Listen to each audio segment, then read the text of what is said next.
Eu sou Kelma Leite, formada em Ciências Sociais pela Universidade Federal do Ceará. Eu também tenho mestrado e doutorado obtidos pelo Programa de Pós-Graduação em Sociologia da Universidade Federal do Ceará. O objetivo desta aula de hoje é atender a demanda dos meus alunos do curso de Direito de uma das instituições de ensino superior na qual eu leciono, ministro aulas, leciono disciplinas. Essa aula vai ser toda fundamentada na obra As Regras do Método Sociológico, do Émile Durkheim, que foi publicada em 1895. Antes de discutir as principais premissas teóricas do autor contidas nesta obra, eu quero destacar um pouco alguns aspectos, algumas questões relacionadas ao próprio Émile Durkheim.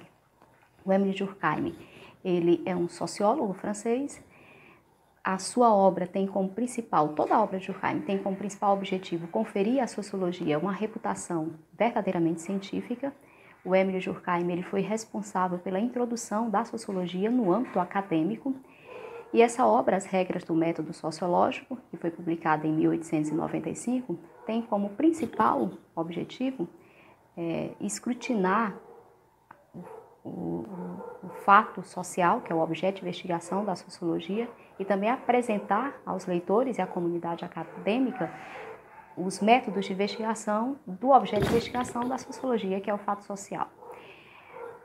É importante, antes de discutir a obra em si, As Regras do Método Sociológico, contextualizar um pouco o momento em que o Durkheim viveu.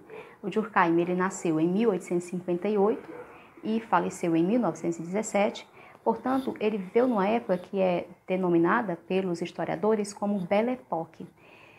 Esse momento ele foi marcado por um otimismo e entusiasmo muito grande, suscitado pelas tecnologias. A título de exemplo, nós podemos citar o cinema, a eletricidade, o submarino, os automóveis, o avião. Mas este período ele também foi marcado por uma certa ambiguidade, em virtude da questão social, que é constituída pela migração, pela criminalidade, assim como também pelo desemprego. Então, essa ambiguidade aí, característica do período Belle Époque, perpassou, de certa forma, a obra do Durkheim. Obviamente que ele era um entusiasta com respeito à ciência e à sociedade moderna, mas ele foi uma testemunha ocular também desses outros fenômenos que constituem a questão social. Agora, o que é que eu pretendo fazer? Escrutinar aqui para vocês, quais são as principais características das três correntes que influenciaram a formação do pensamento do Émile Durkheim. O Émile Durkheim ele foi influenciado por três correntes de pensamento, três correntes teóricas. A corrente positivista, a corrente evolucionista e a corrente conservadora. O que dizer acerca da corrente positivista? A corrente positivista tem como principal referência teórica Auguste Comte, Auguste Comte, o francês. E o que é que essa corrente, o que é que ela prolifera, o que é que ela difundia, e que difunde até hoje? Essa corrente também acredita, na superioridade do conhecimento científico em detrimento dos outros tipos de conhecimento. Os mais comuns, mais populares, é o conhecimento popular, conhecimento do senso comum, o conhecimento filosófico, assim como também o conhecimento religioso. Então, a superioridade do conhecimento científico em relação a esses outros três tipos de conhecimento citados agora.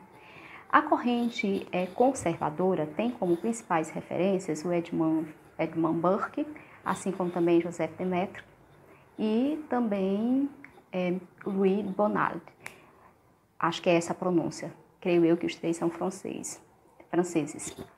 Então, esses três teóricos, eles eram saudosistas com respeito ao passado, eles tinham uma visão muito pessimista com respeito aos efeitos suscitados pela Revolução Francesa de 1789.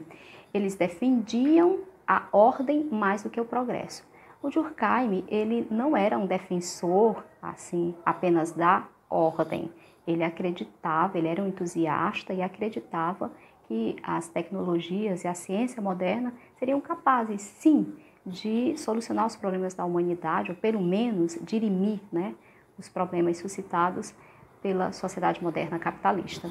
Mas, assim como os conservadores, ele também era muito enfático com respeito à necessidade de impor uma certa ordem social, né? Bem, agora que nós já sabemos quais são as 3 principais características das correntes que influenciaram o pensamento do Émile Durkheim, é importante destacar algumas peculiaridades da corrente definida como teoria sociológica funcionalista, cujo principal precursor é o Émile Durkheim. Então, o Émile Durkheim, ele foi o principal precursor dessa corrente e é necessário, antes de explicitar alguns pormenores dessa corrente, entender qual é a visão que o Durkheim tinha acerca, por exemplo, da relação entre sociedade e indivíduo, né, questões de ordem epistemológicas ou epistemológica, e também entender qual era a perspectiva que ele tinha acerca dos métodos de investigação, do objeto de investigação das ciências sociais, mais precisamente da sociologia. Então, qual era a visão que o Durkheim tinha acerca da relação sociedade e indivíduo?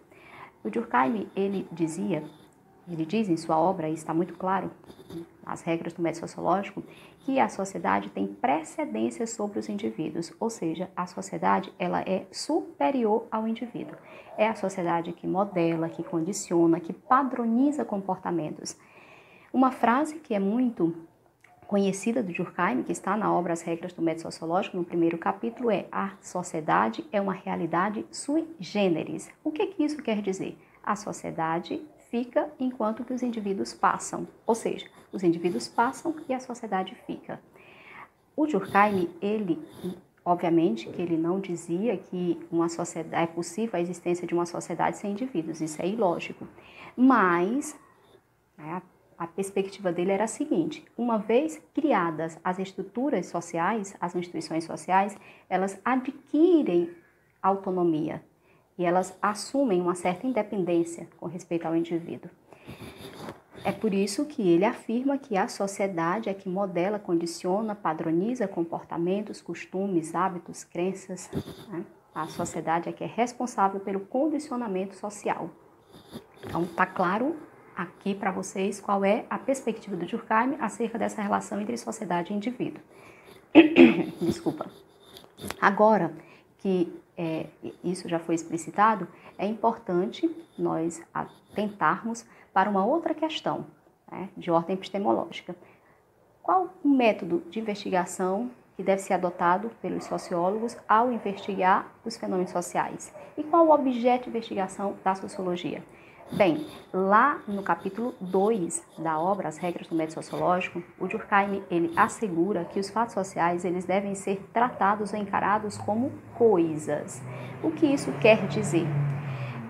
Isso quer dizer o seguinte, que com o mesmo espírito que os cientistas naturais investigam os fenômenos físicos, os cientistas sociais devem investigar os fenômenos sociais, munidos de neutralidade e imparcialidade científica. O objetivo é registrar os fatos sociais tais como eles são, desvinculando-se, né? O pesquisador ele tem que se desvincular dos seus juízos de valor ou das suas pré-noções. Então, para Durkheim, os fatos sociais eles são observáveis e exteriores aos indivíduos. Esse é o objeto de investigação da sociologia, né? O fato social, que deve ser encarado como uma coisa, assim como a lei da gravidade, que é uma coisa e que exerce, né, uma certa coerção sobre os indivíduos, um poder sobre os indivíduos. Nossos corpos são atraídos ao chão.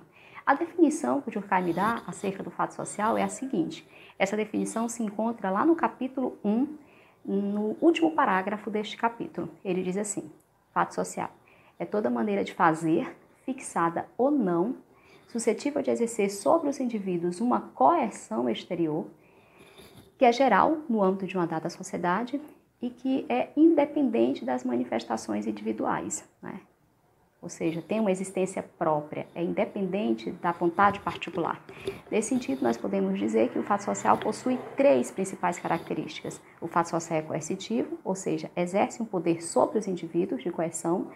Quando o sujeito ele infringe um fato social, uma norma, ele vai sofrer a sanção punitiva. É isso que o Durkheim quer dizer. o fato social é exterior ao indivíduo, é independente de sua vontade, é geral. E alguns exemplos de fato social. Nós podemos exemplificar, tomando aí como referência, as crenças, por exemplo, religiosas. As crenças religiosas, elas existem antes dos indivíduos nascerem. E essas crenças religiosas, elas exercem um certo poder de coerção sobre os indivíduos. Isso não quer dizer que esse poder de coerção seja ruim ou maléfico, até porque Durkheim acreditava que as instituições religiosas, elas são responsáveis por uma certa moralização do indivíduo, né? Elas fornecem ao indivíduo um certo teor de moralidade, isso é importante. Para Durkheim, o problema das sociedades modernas é um problema de ordem moral e não de ordem econômica, como pensava Karl Marx. Outra questão importante aqui, outro exemplo importante que pode ser apresentado para vocês é, por exemplo, a língua, né, que é esse sistema de códigos e de símbolos que nós utilizamos para nos comunicar. A língua é um fato social.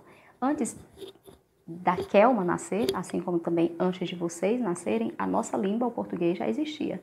Então, nós somos condicionados a falar essa língua.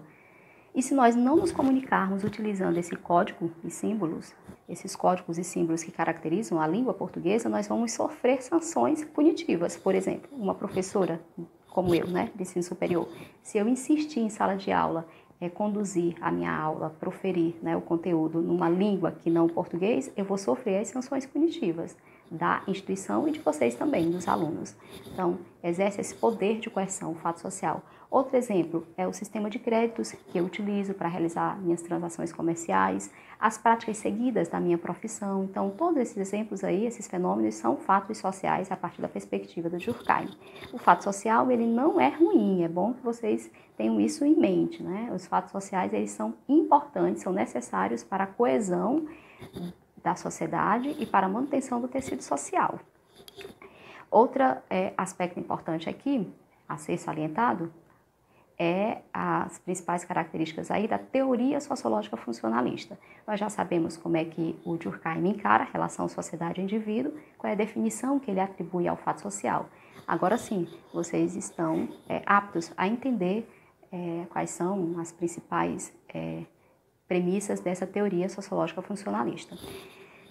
Colocando aqui de maneira muito sucinta, muito concisa, a teoria sociológica funcionalista pode ser compreendida da seguinte forma. O Durkheim, por ser um positivista, ele encara a sociedade como um corpo, um organismo vivo. Assim como o nosso organismo vivo é formado por partes, que são os órgãos, a sociedade também é formada por partes. Só que essas partes são as instituições sociais. No corpo, cada órgão exerce uma função em relação ao todo. No caso da sociedade, né, aí, fazendo a analogia, cada instituição também exerce uma função em relação ao todo.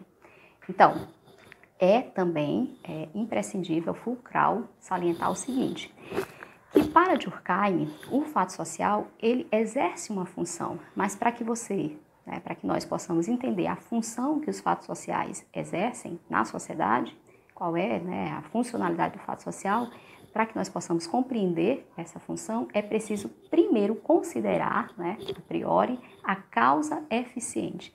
É o que ele salienta lá no capítulo 5 da obra As Regras do Método Sociológico. Então, a causa eficiente, quais são as razões de um fato social existir? Então, creio eu que essa aula, apesar de muito concisa e sucinta, por meio dela eu consegui passar para vocês alguns aspectos importantes da obra do Émile Durkheim, As Regras do Método Sociológico, e depois eu vou gravar um outro vídeo para expor, de maneira ainda mais clara, outros aspectos importantes da obra dele, As Regras do Método Sociológico.